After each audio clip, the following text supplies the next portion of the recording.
નમસ્કાર મિત્રો, સ્વાગત છે તમારું ઉમિયા ફૂડ ચેનલ ઉપર। આજે આપણે એક અનોખી વાનગી બનાવવા જઈ રહ્યા છીએ। એ વાનગી છે તરબૂચના પૂડા, એટલે કે તરબૂચની છાલમાંથી જે પુલ્લા બનાવવામાં આવે છે એ પુલ્લા આપણે બનાવીશું। એના માટે મેં અહીં આ રીતે જે આપણે અંદર લાલાશ પડતો ભાગ ખાઈએ છીએ એને કાઢી અને તરબૂચની છાલ લીધી છે।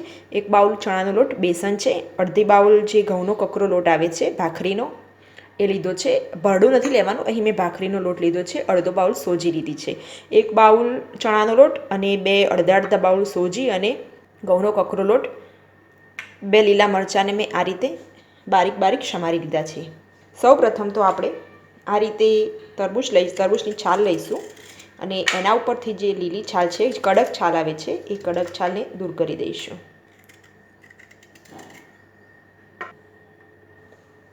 આ રીતે આપણે બધા જ તરબૂચની છાલને છોલી દઈશું। બધી છાલ મેં અહીં નીકાળી દીધી છે, એની છાલ છોલાઈ ગઈ છે। હવે અહીં છીણી લઈશું અને છીણી લેતા ખાસ ધ્યાન રાખવાનું છે કે છીણી આ રીતે મોટા હોલવાળી લેવાની છે, નહીંતર પાણીનો ભાગ તરબૂચમાં વધારે હોવાથી જો નાના હોલવાળી આપણે છીણી લઈશું તો એનું બધું જ પાણી બહાર આવી જાય છે।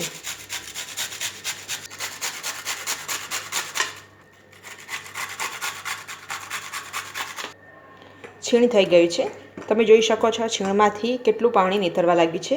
હવે આ છીણને આપણે હળવા હાથે નિતારી દઈશું, હળવા હાથે જ નિતારીશું, બિલકુલ વધુ પાણી નથી કાઢી દેવાનું। અને આ પાણીને પણ રાખીશું।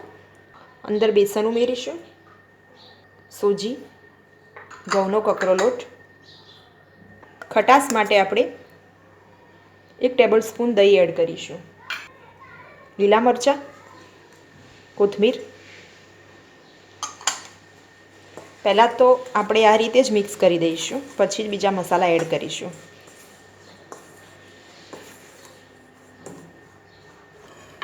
હવે આ વધેલું પાણી આપણે અંદર એડ કરી દઈશું।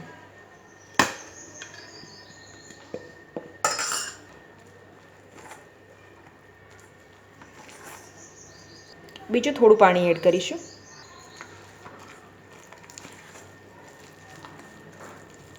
બધું બરાબર આપણે મિક્સ કરી દઈશું, જેથી જે તરબૂચની જે છીણ હતી એ દહીં અને બધો લોટ સરસ એકરસ થઈ જાય। થોડું પાણી, ટોટલ અડધો ગ્લાસ પાણી અહીં મેં વાપર્યું છે।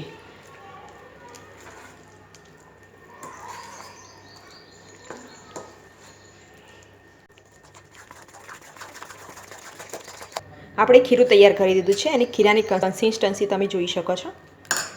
બીજા મસાલા આપણે એડ કરી દઈએ અંદર, સ્વાદ અનુસાર મીઠું, થોડી હળદર એડ કરીશું, 1/4 ચમચી જેટલી, 1 ટીસ્પૂન ધાણા જીરું પાવડર, 1 ટીસ્પૂન લાલ મરચું પાવડર અને ફ્લેવર માટે તમે જોઈ શકો છો 1 ચપટી મેં અહીં અજમો લીધો છે અને 1 ચપટી જીરું લીધું છે। બંનેને આપણે મસળીને એડ કરીશું।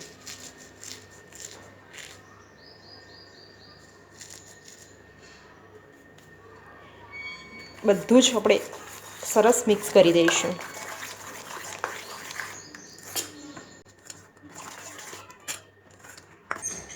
આ જ રીતની કન્સિસ્ટન્સી રાખવાની છે। હવે આ ખીરાને આપણે રાખી શકીએ છીએ, 1 દિવસ માટે ફ્રીજમાં મૂકીને રાખી શકીએ, પણ જ્યારે આપણે રાખવું હોય ફ્રીજમાં તો એને ખાસ ધ્યાન રાખવાનું કે જ્યારે આપણે પાડવાના આવે ત્યારે એનું ખીરું આપણે અલગ કરીએ પહેલાં। આ રીતે આપણે અલગ કરી અને પછી જ અંદર કુકિંગ સોડા કે તમે બીજું કંઈ એડ કરી શકો છો। 1/4 ચમચી જેટલા આપણે કુકિંગ સોડા એડ કરીશું, એકદમ થોડા એડ કરવાના છે અને એને એક્ટિવેટ કરવા માટે ઉપર લીંબુ થોડું નીચવી લઈશું અને બધું જ એક જ ડિરેક્શનમાં સરસ ફેરવીશું। જો આપણે પછી પાડવાના હોય તો તમે આ રીતે આખું ખીરું તૈયાર કરશો તો આખું ખીરુંમાં આ રીતે એમાં તમે કુકિંગ સોડા એડ કરશો તો પછી એ કુકિંગ સોડા ડીએક્ટિવેટ થઈ જાય છે અને ફરીથી જ્યારે આપણે ફરીથી પાડવા હોય છે ત્યારે ફરીથી એમાં એડ કરવાના હોય છે। એના કરતાં બેટર છે કે એક પુલ્લાનું આપણે આ રીતે કરીશું અને એમાં જ આપણે કુકિંગ સોડા એડ કરીને પાડીશું। ગેસ ઉપર આ રીતે નોનસ્ટિકનો તવો કે તમે આયર્નનો તવો પણ વાપરી શકો છો। તવો ગરમ થઈ ગયો છે ને એ ચેક કરવા માટે આપણે થોડું પાણી છાંટીશું તવો એકદમ સરસ આપણો ગરમ છે. હવે એમાં જે આપણે કુકિંગ સોડાવાળું ખીરું હતું એ પાથરીશું. આને તમે હાથેથી પણ પોળું કરી શકો છો. જે રીતે તમારી ફાવટ હોય એ રીતે તમારે પોળું કરવાનું છે. જો પતલો ભાવતો હોય તો આપણે પાતળું થોડું થોડું પાથરીશું, અને જો જાડો ભાવતો હોય તો તમે એને વધારે પાથરવાનું નથી. અને આ ગરમ હોય છે એટલે એકદમ સાવધાનીથી આપણે પાથરીશું, અને તમે ચમચાની મદદથી પણ પાથરી શકો છો. હવે તમે જોઈ શકો છો ઉપરની સપાટી એની ડ્રાય થવા લાગી છે. તો આ જ ટાઈમે આપણે ઓઇલ સ્પ્રિંકલ કરીશું એની સાઈડની કિનારીઓમાંથી, અને ઉપર પણ કરીશું.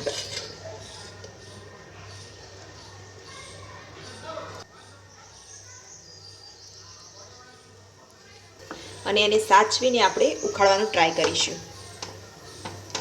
સાચવીને આપણે એને સપાટી પરથી ઉખાડવાનો ટ્રાય કરીશું, અને એને ફ્લિપ કરી દઈશું. એકદમ સ્લો ગેસે આને ચડવા દઈશું. એકદમ સ્લો ગેસે જ આપણે સરસ ક્રિસ્પી થવા દીધો છે. એનું બીજું કડખું પણ જોઈ લઈએ. એકદમ સરસ ક્રિસ્પી પણ થઈ ગયો છે. હવે એને સર્વિંગ પ્લેટમાં લઈ લઈશું. બસ આ જ રીતે આપણે બધા જ પુલ્લા પાડી દઈશું. તમે જોઈ શકો છો, તમે તેલ નાખ્યા વગર પણ પાડી શકો છો. હજુ આપણે આને થોડો ક્રિસ્પી થવા દઈશું. તમને જે રીતે સાઈઝ ફાવતી હોય પુલ્લાની પાથરતા, એ રીતે તમે આ પુલ્લાની સાઈઝ કરી શકો છો. તૈયાર છે મિત્રો સરસ મજાનો તરબૂચની છાલમાંથી પુલ્લા. અને આ પુલ્લા એ વેસ્ટમાંથી બેસ્ટ જે છે એમાંથી આપણે બનાવેલા છે. અને આ પુલ્લાને તમે કેચઅપ કે કોથમીર મરચાંની જે ગ્રીન ચટણી આવે છે એના સાથે ખાઈ શકો છો, અને તમે એની મજા ઉઠાવી શકો છો.